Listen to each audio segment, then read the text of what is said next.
தலைமகன், திரைப்படங்களின் நாயகன்.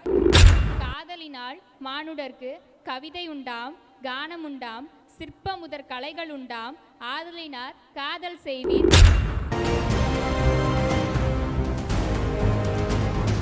குடும்பஸ்தன் படத்தில் அந்த குடும்பஸ்தனையே காப்பாற்றிய பெருமை இவரையே சாரும். ஆற்றவும் கற்றார் அறிவுடையார், அக்துடையார் நாற்றசியும் செல்லாத நாடில்லை. ஒரு பெரியாரிய, ஒரு அம்பேத்கரிய, ஒரு மார்க்சிய, ஒரு பெண்ணிய நோக்கில் இருக்குது. நான் முதல்ல பார்க்கும்போது அப்படி நினைச்சேன். நான் இவர் ஒரு மென்பொறியாளராக இருக்காரு. என்ன பிரதர் புத்தகம் நீங்க படிக்கிறீங்க? காவலுக்கு பயமில்லை, உள்ளத்தே இருக்க புறம் தேடி அலைவதென்ன.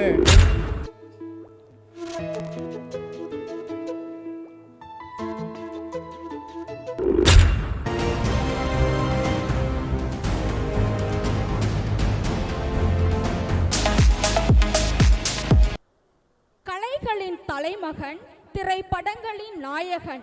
வளையொலி அலைவரிசையில் 50க்கும் மேற்பட்ட நிகழ்ச்சிகளில் நடித்தவர். மேடை நாடகங்கள் மற்றும் வீதி நாடகங்களை முறையாக பயின்றவர். திரு ஆதன்குமார் அவர்களை இந்நிகழ்விற்கு வருக வருக என வரவேற்கின்றோம். திரு ஆதன்குமார் MA BEd MPhil PhD அவர்களுக்கு பயனடை போர்த்தி மரியாதை செய்யுமாறு நம்முடைய எங்களுடைய தாயார் கல்யாணி அவர்களை அன்போடு மேடைக்கு அழைக்கிறேன்.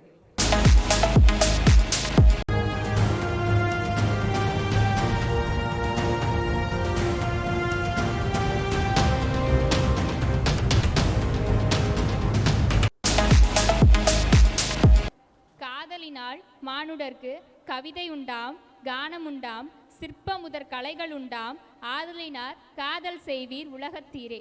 காதலின் மொழி உலகப் பொதுமை என திரு அருண்குமார் மென்பொறியாளர் நடித்த காதலின் தனிமை என்ற ஆல்பம் பாடலை வெளியிட்டு சிறப்புரையாற்றிட கலைகளின் நாயகன் வீதிகள் மேடைகள் தோறும் நாடகங்களிலும் திரைப்படங்களிலும் வலையொலிகளிலும் 50ற்கும் மேற்பட்ட நாடகங்களில் நடித்து கொண்டிருக்கின்ற நவீன இலக்கியத்தின் முனைவர் திரு ஆதன்குமார் அவர்களை ஆல்பம் பாடல் வெளியிட்டு சிறப்புரையாற்றுமாறு அன்போடு அழைக்கிறோம். அருண்குமார் நடித்த காதலின் தனிமை ஆல்பம் வெளியிடுபவர் ஐயா திரு ஆதன்குமார் அவர்களை அன்போடு மேடைக்கு அழைக்கிறோம். அதை பெற்றுக்கொள்வதற்காக அருண்குமாரை பெற்ற தாயான திலகவதி, அவருடைய மனைவி மைதிலி, கட்டிட பொறியாளர் அவர்களை மேடைக்கு வருமாறு அன்போடு அழைக்கிறோம். திலகவதி என்னுடைய இரண்டாவது சகோதரி, அவருடைய மகன் அருண்குமார், அவருடைய மனைவி மைதிலி.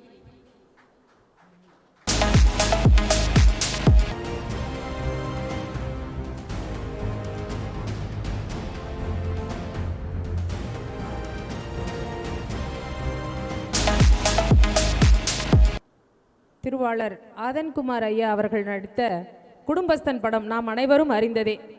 குடும்பஸ்தன் படத்தில் அந்த குடும்பஸ்தனையே காப்பாற்றிய பெருமை இவரையே சாரும். அந்த வகையில் அந்த குடும்பஸ்தன் படத்தில் நடித்த ஆதன்குமார் ஐயா அவர்கள் உரையாற்ற அன்போடு அழைக்கிறோம்.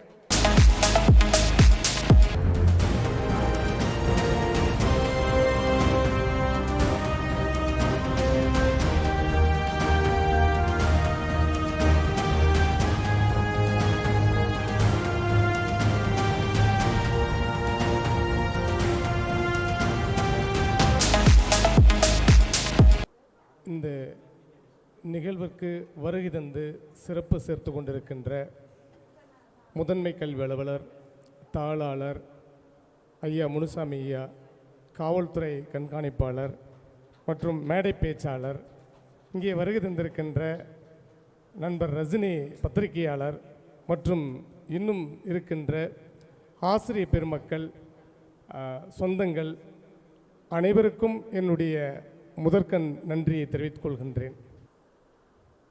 ஆற்றவும் கற்றார் அறிவுடையார், அக்துடையார் நாற்றசியும் செல்லாத நாடில்லை, அந்நாடு தமிழேயாம். ஆற்றுனா வேண்டுவது இல் என்ற ஒரு பழமொழி 400 பாடல் இதை குறிப்பிட்டு செல்கிறது. இங்கே எவ்வளவு பணம் நாம் செலவு செய்திருந்தாலும் அந்த பணமெல்லாம் ஒரு பகுதியாக அது மனித வாழ்வில் இருக்கின்ற ஒரு தேவை என்ற அடிப்படையில் நின்று விடுகிறது. ஆனால் இங்கே இந்த காற்றை அசைக்கும் சிறகு என்கின்ற ஒரு நூல் தலைமுறைகள் கடந்து இன்னும் வருகின்ற சமுதாயத்திற்கு பயனுள்ளதாக இருக்கும் என்பது ஒரு முக்கியமான ஒன்று. அதை எழுதிய தீபா ஆசிரியர் அவர்களுக்கு என்னுடைய மனமார்ந்த பாராட்டுகளை தெரிவித்துக் கொள்கின்றேன். வரவேற்புரை நிகழ்த்திய வணிகவியல் ஆசிரியர் மிக அழகாக தமிழ் பேசினார். வெந்தளனால் வேகாது, வேந்தராலும் கொல்லத்தான் முடியாது,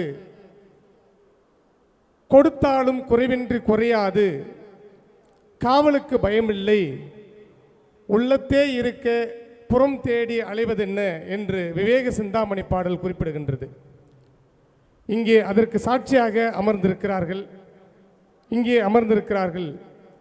கல்வி ஒருவரை மிக மரியாதைக்குரிய மேன்மையான ஒரு இடத்தில் அமர்த்தும் என்பதற்கு சான்றாக இந்நிகழ்வு நடந்து கொண்டிருக்கிறது. முக்கியமான ஒரு விஷயத்தை நான் சொல்ல வேண்டும். மேஸ்ட்ரோ ஐயா அவருடைய ரசிகன் நான். பல திருமண கூடங்களிலே அவருடைய பாடல் கச்சேரியை நான் கேட்டிருக்கிறேன். மிக அழகாக அருமையான நிகழ்ச்சியாக இருக்கும். ஐயாவை நான் பலமுறை பார்த்திருக்கிறேன், நேராக பேசியதில்லை. திருப்பத்தூரில் இருக்கக்கூடிய ஆண்கள் மேல்நிலைப் பள்ளியுடைய தலைமை ஆசிரியராக பணி செய்து கொண்டிருக்கிறார். உண்மையாகவே இந்த கலை சார்ந்து நான் அவரை பார்க்கும்போது அதான் நண்பரோடு பேசிக்கொண்டேன். அவர் நம்மை போன்ற ஒரு அந்த கலை சார்ந்த, தவறாக நினைக்க வேண்டாம், ஒரு வெறியராக இருக்க வேண்டும். அதனால்தான் தன்னுடைய மிகப்பெரிய பதவி இருந்தாலும் கூட அந்த மக்களை ரசிக்க வைக்கும் ஒரு விதமாக அதை செய்து கொண்டிருக்கிறார் என்று நான் பதிவு செய்தேன். அந்த வகையில் ஐயா அவர்களுக்கு பாராட்டு. மாணவிகள் இங்கிருந்து தமிழ் பாட சென்றிருக்கிறார்கள். மிகப்பெரிய பணியை செய்து கொண்டிருக்கிற ஐயா, உங்களுக்கு பாராட்டுக்கள். இன்னும் நிறைய மாணவர்களை உருவாக்க வேண்டும். அதுபோல நான் இன்று வெளியிடுகின்ற ஓசை தரும் மௌனம் மணிகண்டனுடைய ஆல்பத்தை வெளியிட வருகை தந்திருக்கின்றேன். அவருடைய சகோதரன் நான்.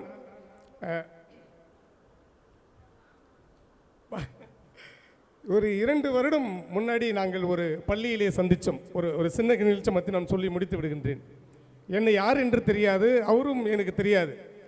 அண்ணா நீங்கள் அந்த சேனலில் நடிக்கிறவர் தானே, நக்லைட் சேனல் அப்படின்னு கேட்டார். ஆமாம் பிரதர், நடிக்கிறேன் அப்படின்ட்டு. நம்ம பேசுவோம், உங்கள் நம்பர் கொடுங்கன்னு வாங்கிட்டு போனார். சார், நிறைய பேர் அப்படி கேட்குறாங்க இல்லையா, பார்க்கும்போதெல்லாம் ஒரு நடிக்கிறாங்கன்னா கேட்குறாங்க இல்லையா, நம்ம திருப்பத்தூர் தான் பிரதர், எப்போ வேணாலும் பேசலாம் அப்படின்னு சொல்லியிருந்தேன் நான். அப்புறம் தொடர்ந்து பேசிகிட்டு இருந்தோம். அப்போது இப்போ வெளியிட்ட அதை பற்றி தான் அந்த தம்பி பேசியிருந்தார். அவர் தான் ஹீரோவாக நடிக்க போகிறாரு, அதுக்கு கொஞ்சம் கூட இருந்து நீங்கள் சப்போர்ட் பண்ணுங்கள். பிரதர், கட்டாயம் நான் பண்ணுறேன், ஒன்றும் பிரச்சனை இல்லை, அதுக்கான திட்டங்கள் இப்படி இருக்குது அப்படின்னு நாங்கள் பேசிகிட்டு இருந்தோம். அப்படியே ஒரு 2 வருடங்கள் கழிந்து ஓடிடுச்சு. நானும் திரைத்துறைக்கு போயிட்டேன், கொஞ்சம் அந்த பக்கம் நடிக்கிறதுக்கு போயிட்டேன். திடீர்னு ஒரு நாள் அழைத்தார். அண்ணா, இது மாதிரி எனக்கு இந்த ஆல்பத்தை வெளியிடணும், அதுக்கு யாராவது திரைப்பிரபலங்கள் இருக்காங்களா அப்படின்னு கேட்டேன். நான் ஒரு இயக்குனரை சொன்னேன். அதுக்கப்புறம் ஒரு ஃபீமேல் ஆர்டிஸ்ட் ஒரு சீரியல் நடிகை அவங்கள சொன்னேன் நான். அது எல்லாமே புறந்தள்ளிட்டார். அப்புறம் சொன்னார், அண்ணா நீங்கள் வரணுண்ணே, நீங்கள் அதை வெளியிடணும் அப்படின்னு சொன்னார். எனக்கு பயங்கர ஆச்சரியம். நான் ரொம்ப சாதாரண ஒரு எளிய மனிதர், நம்ம அண்ணன் தம்பி போல் பழகிட்டு இருக்கிறோம். எதுக்கு பிரதர் நான்லாம் வெளியிடணுமா, அப்படிலாம் ஒன்றும் இல்லையே அப்படின்னு. நான் இல்லைடா, அவங்களாம் தேவையில்லை, இந்த திருப்பத்தூரில் நீங்கள் ஒரு நடிகராக இருக்கிறீங்க, அது தெரியணும் அப்படின்னு சொல்லி அந்த மேடை ஏற்ற ஒரு பண்பு இருக்கு இல்லையா, மிக முக்கியமான ஒரு பண்பு. நான் மணிகண்டன் நண்பரை அப்படித்தான் பார்க்கிறேன், சகோதரனை அப்படித்தான் பார்க்கிறேன். சிறந்த பண்பாளர். உண்மையாகவே இந்த பாடல் நீங்கள் பார்த்தீங்கன்னா ஒரு பெரியாரிய, ஒரு அம்பேத்கரிய, ஒரு மார்க்சிய, ஒரு பெண்ணிய நோக்கில் இருக்குது. நான் முதல்ல பார்க்கும்போதே அப்படி தான் நினச்சேன் நான். இவர் ஒரு மென்பொறியாளராக இருக்கார். என்ன பிரதர் புத்தகம் நீங்கள் படிக்கிறீங்க? இப்போ நாங்கள் பிஹெச்டி படித்ததுனால பல புத்தகங்கள் படிக்கிறோம், பல இயக்கங்களோடு இருக்கிறோம், பல தத்துவங்களை தெரிஞ்சுக்கிறோம். ஆனால் இவர் சிஸ்டம் முன்னாடியே இருப்பார். இவருடைய எழுத்துக்கள்லாம் பார்த்தோன்னா வேறு மாதிரி இருக்குது. இவர் நான் தோழர்னு சொல்கிறதா, நண்பர்னு சொல்கிறதா, சகோதரன்னு சொல்கிறதான்னு தெரியாமல் சரி சகோதரன் என்று தான் பேசி கொண்டிருந்தோம். அந்த வகையில் அப்புறம் பார்த்தா ஒரு நோட் எடுத்துகிட்டு வந்தார். அதில் 100க்கு மேற்பட்டமான பாடல்களை எழுதி வச்சுருந்தார். ஆனால் இது எல்லாமே நம்ம வந்து யூடியூப்புக்கு வந்து பண்ணுனேன், அதில் நீங்கள் நடிக்கணுன்னாரு. கட்டாயம் பிரதர் நம்ம நடிப்போம், நீங்கள் செய்யுங்க, நான் கூட இருந்து நம்ம பண்ணுவோம் அப்படின்னு சொல்லியிருந்தேன். அந்த வகையில் இன்று அது மிக சிறப்பாக ஒரு குடும்ப நிகழ்வாக எல்லோரும் வரவைத்து நாங்கள் இந்த திருப்பத்தூர் மண்ணிலே இதை செய்திருக்கிறோம் அப்படி என்கிற ஒரு பதிவை, ஒரு வரலாற்று பதிவை செய்திருக்கிறார். அதுவும் இங்கே இசை, நூல், இயல், இசை, நானும் நாடகம் நடிப்பென்றிருக்கிறேன். அதனால் இது ஒரு முத்தமிழ் சங்கமாகத்தான் எனக்கு தெரிகின்றது. திருப்பத்தூரிலே நடைபெற்ற ஒரு முத்தமிழ் சங்கம் என்று தான் இதை நாம் சொல்ல வேண்டும்.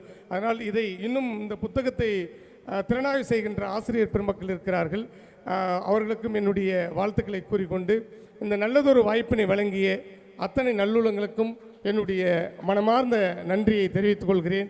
நன்றி, வணக்கம். என்னுடைய அக்கா பையன் அருண் வந்து இந்த சாங்கில் நடிச்சிருப்பார். அவரை நான் அறிமுகப்படுத்துறதுல ரொம்ப சந்தோஷம். இந்த பாடலை நீங்கள் பாருங்கள், கேளுங்க. நாங்கள் ஒரு ஃபீட்பேக் ஃபார்மும் வச்சுருக்குறோம்.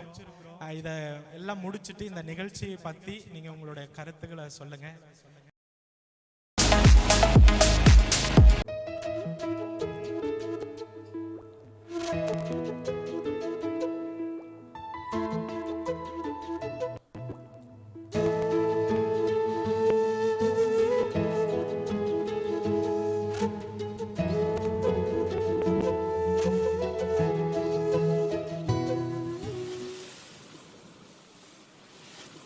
என்னாச்சு திவ்யா? அரவிந்த், நம்ம பிரிஞ்சிடலாம். Let's breakup.